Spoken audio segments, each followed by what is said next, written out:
Hey, good morning to you. Yeah, yes, sir. Jesus is Lord. Oh, thank God the Word works. You know, you go to the Word, study the Word, and change everything in your life. Now, I've been talking to you for the last 2 or 3 days about different types of faith that Jesus talked about. The one that you have is mountain moving faith, the God kind of faith. We talked about no faith, little faith, weak faith, all of the things that this others don't have, faithless. But you and I are not faithless because God hath dealt to you and me the measure of faith. We're going to go over here to the 15th chapter of the Gospel of Matthew here for a couple of days where somebody went from no faith at all to great faith in just a moment of time. And we're going to find out how to do that. So let's just start studying this. If it takes more than a couple of days, that's fine. So Jesus had crossed over to the coast of Tyre and Sidon, and behold, a woman of Canaan came out from that coast and cried, we'll look at that, cried unto him, saying, Have mercy on me, O Lord, thou son of David. My daughter is grievously vexed with the devil. Now, two things here. One, she did not have a heritage right. She was not a daughter of a Hebrew. She was a woman from Canaan. So this story can be interpreted as a racist story. There's a lot of that going on in the world today. And watch here. She cried unto him. Crying, begging, and pleading will never receive from God. That's not the way to get it. She cried unto him. Now she had a real problem saying, now watch it. She cried unto him saying, Have mercy upon me. Well, we all need a little mercy. So there's nothing wrong with that part of the prayer. Have mercy on me, O Lord, thou son of David. My daughter is grievously vexed with the devil. Now, we don't have any insight as to what was going on, but this little girl, maybe a young teenager, was having some very big issues. She was grievously vexed with the devil. Now, watch this. But he answered her not a word. Can you imagine what ABC, CBN, and CNN would do with that? The Lord, the Savior of the world, wouldn't even answer this woman. Why, that makes him a racist. No, he only answers when you come to him in faith. And coming to him just based on a need, grievously vexed with the devil. It's a tremendous need, but coming to him crying and begging, pleading, we'll find that out here in just a few minutes, doesn't get his attention, and there's nothing he can base his answer on. Watch now. He answered her not a word, not a word. Didn't even take the time to turn around and say anything to her. And his disciples came and besought him, saying, Send her away. Watch this now. Send her away, for she crieth after us. In other words, she couldn't get God to answer the question.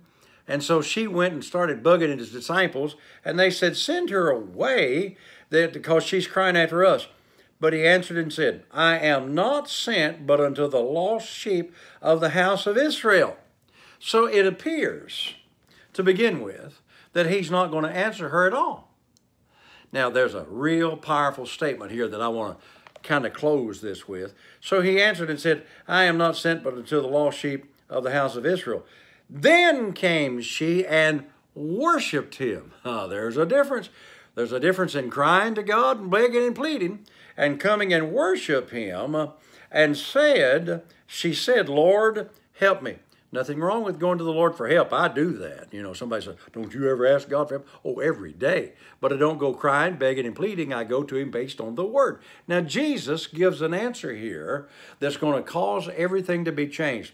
And he answered and said, It is not meet to take the children's bread and to cast it to the dogs. Now, I'm going to close on this today. He said, it's not meet for me to take the bread that belongs to the children of Israel, because that's who I was sent to, and cast it out there to the dogs. There's a phrase there, dogs, that we're going to look at tomorrow. But I want you to get this. In bread, and my wife used to cook bread, and I love homemade bread. There is flour in there. There's a little salt in there. I think there's egg in there. There's milk. There's yeast to make it rise. And you mix all that stuff up. She used to have she still got it. She just doesn't use it. A bread maker. And then after it's all mixed up and worked together and kneaded 2 or 3 times, it bakes it. Now, watch. I used to love to just break it open and kind of pull off a piece and eat it while it was still hot. Put some butter on it. Man, you talk about good. But there would be crumbs of that would fall to the table. You know, you break that fresh bread apart, there's going to be a few crumbs fall. Now watch. Here's what Jesus was saying. In every piece of bread, in every slice of bread, there's eggs, there's milk, there's flour, there's yeast, and there's other things that goes in there, and I don't know what all they are. But if a little crumb, a little piece of that falls off onto the table, there's egg in that, there's yeast in there, there's flour in there, there's milk in there, there's salt in there. Everything that is in the whole loaf is in the crumb.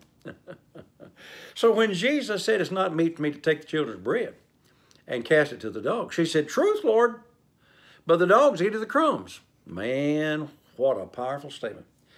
If there's healing in the word for anybody, and there is, then the crumbs have all the power for healing for anybody. One little corner piece of that bread falls off, falls on the ground, dog picks it up, he gets egg, milk, flour, yeast, salt, it's all in there. So what Jesus was saying is, a little dab of this will do you. He was saying, even a little crumb of the power of God is enough to get you well, lady. And now we're going to find out tomorrow what she did to come back and worship him, what changed her attitude and caused Jesus to say, woman, great is thy faith.